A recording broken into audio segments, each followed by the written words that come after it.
Hello students, आप लोगों को फिर से स्वागत है एलिमेंट्स एजुकेशन के एक न्यू से वीडियो में। तो जैसा कि आप लोग जानते हैं कि इसके जस्ट पिछले क्लासेस में हम लोगों ने क्लास 10 के एक्सरसाइज 5.3 के नंबर 3 के बीट 5 तक ऑलरेडी हम लोगों ने खत्म कर लिया था। तो आज हम क्या करेंगे, उसी नंबर 3 के बीट 6 से हम आज के क्लास को स्टार्ट करेंगे। ओके, तो अगर आप लोगों ने इसके पिछले सारे बीट्स को नहीं देखा, उस क्लासेस को अटेंड नहीं किया, तो जल्द से जल्द उनको अटेंड कर लीजिए, नहीं तो इन सारे नंबर्स को समझने में आपको थोड़ी सी दिक्कत आ सकती है। ओके, तो चलो, नंबर 3 के बिट 6 में दिया है a का वैल्यू दे दिया, d का वैल्यू दे दिया, सम ऑफ n टर्म्स का वैल्यू दे दिया 90। तो उसने कहा है n को फाइंड आउट करो और n टर्म को फाइंड आउट करो। ठीक है, तो सिंपल हम इसी को यूज करके n को निकाल देंगे। एस एन कैसे निकलता है, n by 2a plus n minus 1 into D. ठीक है, एस एन का वैल्यू उसने कितना दिया है 90, एन का वैल्यू हमें पता नहीं, 2 इंटू ए का वैल्यू उसने दिया है 2 प्लस n माइनस 1 हमें पता नहीं है, डी का वैल्यू दे दिया है 8। ठीक है, ये हो गया 90, ये हो गया n बाय 2, 2 2 जा 4, ये हो जाएगा 8n माइनस 8। ठीक है, ये हो जाएगा 90, ये हो जाएगा n बाय 2, ये था 4 माइनस 8। मैं 8n को पहले लिख देता हूं, 4 से 8 जाएगा तो बचा कितना -4। ठीक है, ये हो गया 90 equal to n bye 2, 8n और -4 कितना कॉमन जा सकता है, यहां से सिंपल हम कॉमन ले सकते हैं, किसको 2 को ले सकते हैं, या फिर एक काम करते हैं 4 को ले जाते हैं कॉमन। ठीक है, 4 को कॉमन ले लिया, बचा कितना, तो 2n माइनस 1, 4 2 सा 8n, 4 1 सा 4, तो 2 से ये 4 कैंसल, बचा 2, तो 90 इक्वल टू 2 इंटू एन, तो 2n, ये हो जाएगा 2n माइनस 1। ओके, अच्छा अब देखते हैं 2n को अंदर मल्टीप्लाई करते हैं तो कितना हो जाएगा, 90 equal to 2n into 2n हो जाएगा 2 2 जा 4, n into n n square minus 2n into 1 तो 2n। इसको अब क्या करते हैं, इस 90 को इस साइड में ले आओ तो बन जाएगा कितना 4n square minus 2n plus 90 इस तरफ आएगा तो माइनस 90 इक्वल टू 0। ठीक है, अच्छा अब देखो इसमें से कुछ कॉमन जा सकता है। सबसे पहले ये तो हमारे क्वाड्रेटिक इक्वेशन बन गया, अब इसको क्वाड्रेटिक इक्वेशन की तरह सॉल्व करके यहाँ पे n के वैल्यू को निकालेंगे। लेकिन सबसे पहले देखो यहां से कॉमन जा सकता है 2, तो यहाँ पे बचा 2n square minus n minus 45 equal to 0। तो 2 यहाँ पे मल्टीप्लाई में, यहाँ पे आके 0 के साथ डिवाइड हो जाएगा, तो हमारा एंड में निकलेगा 2n square minus n minus 45 equal to 0। Okay, तो देखो ये यहां पे निकल गया। अभी क्या करना है, इसको फैक्टराइजेशन मेथड से सॉल्व करना है। कैसे सॉल्व करेंगे, देखो 45 और 2 को मल्टीप्लाई करो, 45 2 जा हो जाएगा 90। ठीक है, अब इस 90 को तुम्हें इस फॉर्मेट में लिखना है, इसके ऐसे दो फैक्टर्स को निकालने हैं जिनको माइनस या प्लस करोगे तो n के कोफिशिएंट के साथ इक्वल होगा। ओके, तो सिंपल मैं क्या लिख सकता हूं, 10 और 9, इन दोनों को मल्टीप्लाई करने पे 90 आता है, हो गया। इन दोनों को यहां पे माइनस करने पे n का कोफिशिएंट आता है। ठीक है, तो मैं सिंपल क्या करूंगा, यहां पे लिख दूंगा 2n स्क्वायर। एक काम करते हैं मैं यहां पे लिख देता हूं, नहीं तो तुम्हें समझ में नहीं आएगा। ओके, ये हो गया 2n स्क्वायर माइनस n का कोफिशिएंट है 1, तो 1 की जगह पे मैं लिख सकता हूं 10 minus 9 into n minus 45 equal to 0। तो 10 से 9 जाएगा, बचेगा 1, तो यहां पे ये पूरा ही सही है। इसके बाद देखो n को अंदर मल्टीप्लाई करो, 2n square minus 10n minus 9n minus 45 equal to 0। Minus को अंदर मल्टीप्लाई करो, 2n square minus 10n minus into minus plus ये हो जाएगा हमारा 9n माइनस 45 इक्वल टू 0। अब इसमें से क्या कॉमन जाएगा, सिंपल 2n कॉमन चला जाएगा, तो बचा कितना n माइनस 5। ठीक है, अब देखो इसमें से कितना कॉमन जा सकता है, इसमें से भी वही n माइनस 5 कॉमन चला गया, तो बचा कितना प्लस 9। देखो 9 इंटू n तो 9n, 9 इंटू माइनस 5 तो माइनस 45।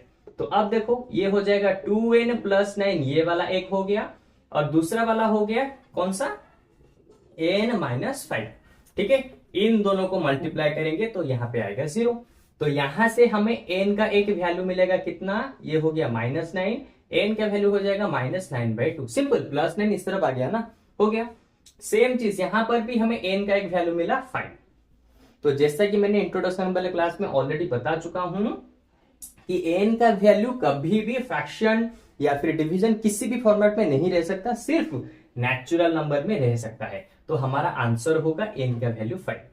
तो n को हमने ढूंढ लिया, अभी क्या चाहिए an। तो an यानी कि nth टर्म कैसे निकलता है a plus n minus 1 into D. तो n का वैल्यू मिल गया, n का वैल्यू डालो 5, a का वैल्यू गिवन है 2 प्लस n का वैल्यू हो जाएगा 5 माइनस 1 इंटू डी। तो कॉमन डिफरेंस हो जाएगा 8। तो ये हो गया 2 प्लस 5 से 1 जाएगा तो कितना बचा 4, 4 8 जा 32। तो 32 प्लस 2 हो गया 34। तो देखो इस तरह से नंबर 6 वाले क्वेश्चन का an और nth टर्म हमने यहाँ पे दोनों को फाइंड आउट कर लिया। तो अब चलते हैं नंबर 7 वाले क्वेश्चन की तरफ, ठीक है। तो चलो, तो देखो नंबर 7 वाले क्वेश्चन में उसने दिया है given a equal to 8, nth term equal to 62 और sum of n terms equal to 210। तो यहाँ पे हमें n और d के वैल्यूज को निकालना है, जो कि बहुत ही सिंपल है। कैसे निकालेंगे देखो, सबसे पहले मैं क्या करता हूं, हाँ एक काम करते हैं, nth टर्म दिया है ना, तो nth टर्म एक काम करते हैं, यहाँ पे an का दूसरा वाला फॉर्मूला यूज कर लेते हैं, हाँ ये वाला। सम ऑफ nth टर्म हो जाएगा n/2 into a plus l, ठीक है। जैसे कि मैंने इंट्रोडक्शन वाले क्लास में बताया था, क्या सम ऑफ n टर्म्स के दो फॉर्मूले होते हैं, n/2 2a plus n minus 1 into D. या तो इसको यूज करो या फिर n/2 a प्लस l, इसको यूज करो, एक ही चीज है, ठीक है। और l का मतलब होता है लास्ट टर्म, और लास्ट टर्म जो होता है nth टर्म भी वही होता है। तो इसका मतलब यहाँ पे जो nth टर्म का वैल्यू दिया है हो उसको हम क्या करेंगे, यहाँ पे पुट करेंगे, ठीक है। तो देखो सम ऑफ nth टर्म कितना दिया है 210। तो n/2, n का वैल्यू हमें पता नहीं, यहाँ पे a प्लस l, a का वैल्यू है 8 प्लस l, l यानी कि लास्ट टर्म जो कि है nth टर्म। मैंने ऑलरेडी बता रखा है कि nth टर्म जो होता है लास्ट टर्म हम उसी को ही कहते हैं, ठीक है। इसीलिए मैं बार बार कहता हूं इंट्रोडक्शन वाले क्लासेस को जरूर से अटेंड करो, नहीं तो एक्सरसाइज को करने में तुम्हें बहुत ज्यादा दिक्कत आएगी, ओके। तो देखो लास्ट टर्म कितना हो जाएगा 62, ठीक है। ये हो गया 210, ये हो गया n/2, 62 प्लस 8 हो जाएगा 70, ठीक है। तो 2 से 70 कैंसल, बचा कितना 35।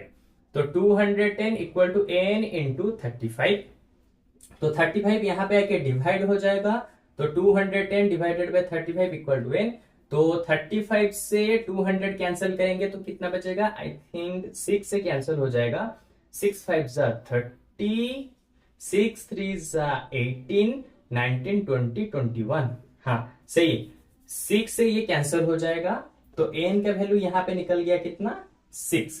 तो पहला काम तो खत्म। अभी क्या चाहिए, कॉमन डिफरेंस चाहिए। तो कॉमन डिफरेंस कैसे निकालेंगे, इस वाले को यूज करके कॉमन डिफरेंस को निकालेंगे। तो n टर्म कैसे यूज होता है, a plus n minus 1 into D. तो n टर्म गिवन है कितना 62, फर्स्ट टर्म दिया है 8, n का वैल्यू मिल गया 6, तो 6 माइनस 1 यानी कि 5 इंटू डी का वैल्यू पता नहीं। 62 प्लस 8 इस तरफ आएगा, हो जाएगा -8 इक्वल टू 5d। तो 62 से 8 चले जाएंगे, लेट सपोज 60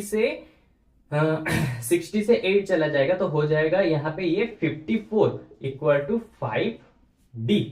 तो d का वैल्यू यहाँ पे निकल जाएगा 54 डिवाइडेड बाय 5।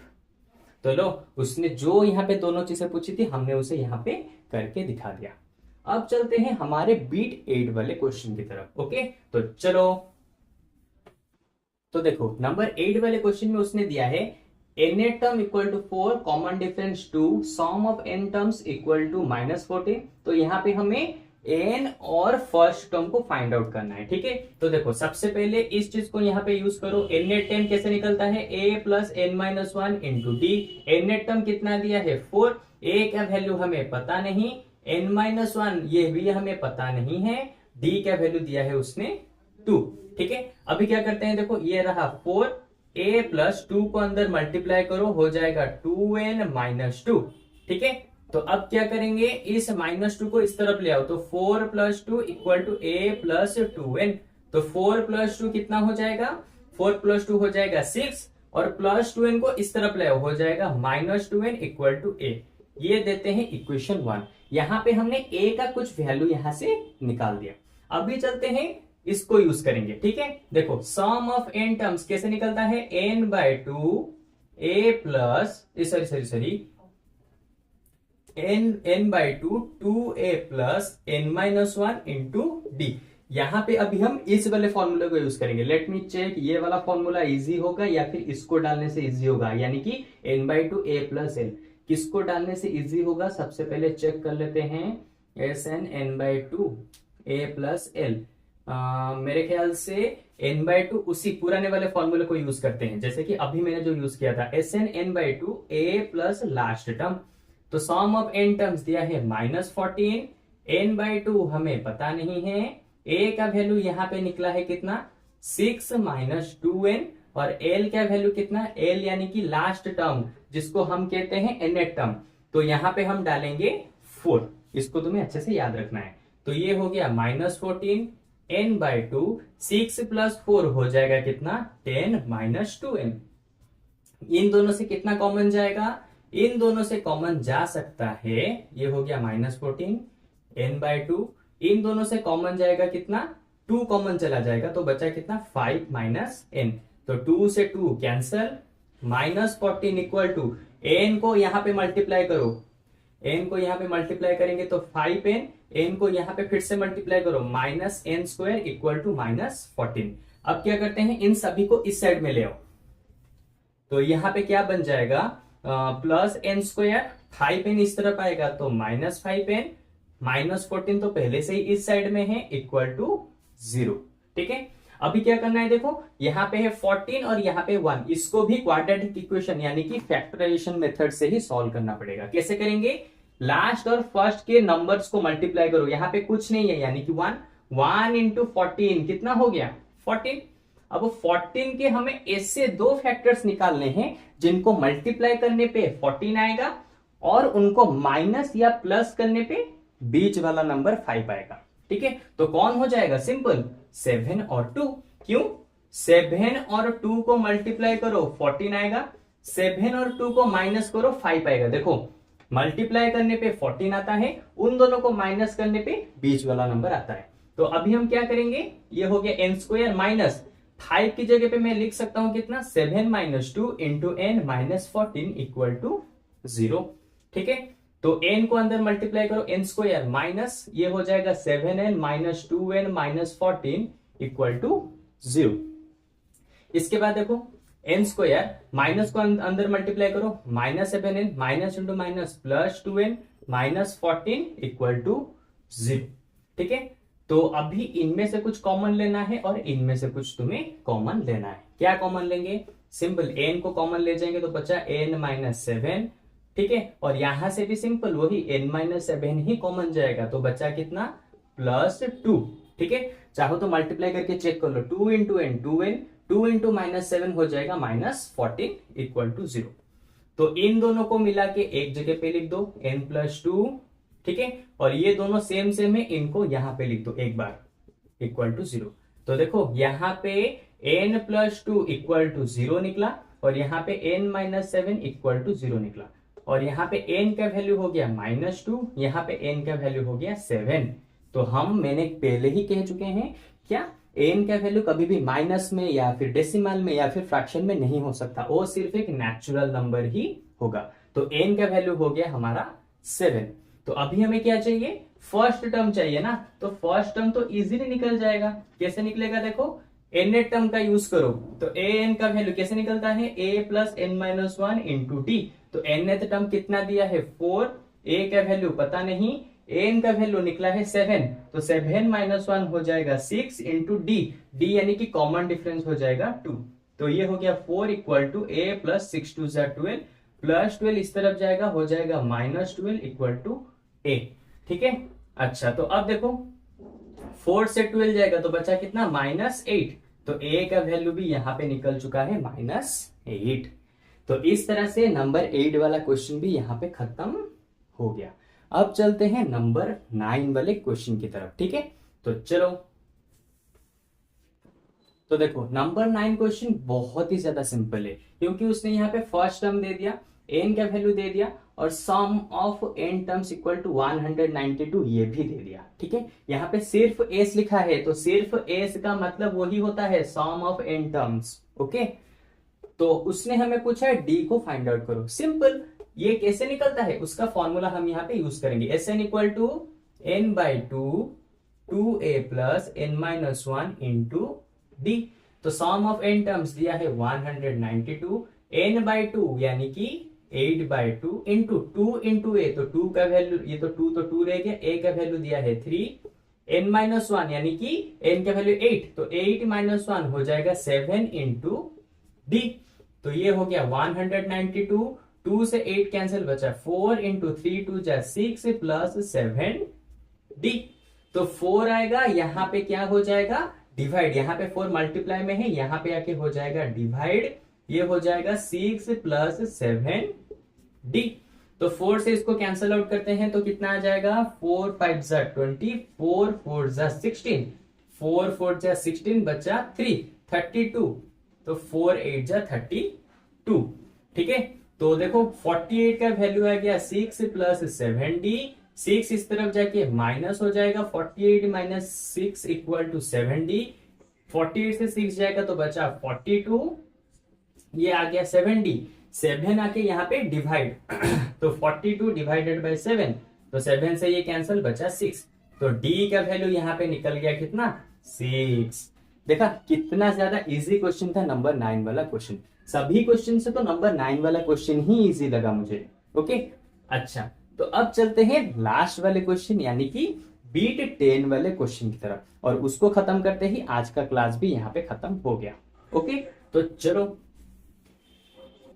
तो देखो बीट 10 वाले क्वेश्चन में उसने लास्ट टर्म दे दिया, सम ऑफ n टर्म्स उसने भी दे दिया, और and there are total 9 terms, तो इसका मतलब n का वैल्यू भी उसने दे दिया। तो बस तुम्हें फाइंड आउट करना है फर्स्ट टर्म कितना होगा। सिंपल, यहाँ पे हम क्या करेंगे, सम ऑफ n टर्म्स का फॉर्मूला यूज करेंगे, जो कि होगा n by 2 a plus L. मैंने तुम्हें सम ऑफ n टर्म्स के 2 फॉर्मूले बताए थे, पहला वाला फॉर्मूला तो हम बहुत बार यूज कर चुके हैं, और इस वाले फॉर्मूले को हम पिछले 2-3 क्वेश्चन से यूज करते आ रहे हैं। ओके, तो बस देखो सम ऑफ n टर्म्स कितना दिया है 144, n बाई 2, n का वैल्यू है 9, तो 9 बाई 2 इंटू a का वैल्यू हमें पता नहीं, प्लस l हो जाएगा, यानी कि लास्ट टर्म हो जाएगा 28। ठीक है, तो अभी क्या करना है, देखो 2 को यहाँ पे लाओ, 2 डिवाइड में है, यहाँ पे आके मल्टीप्लाई में हो जाएगा, तो 2 इंटू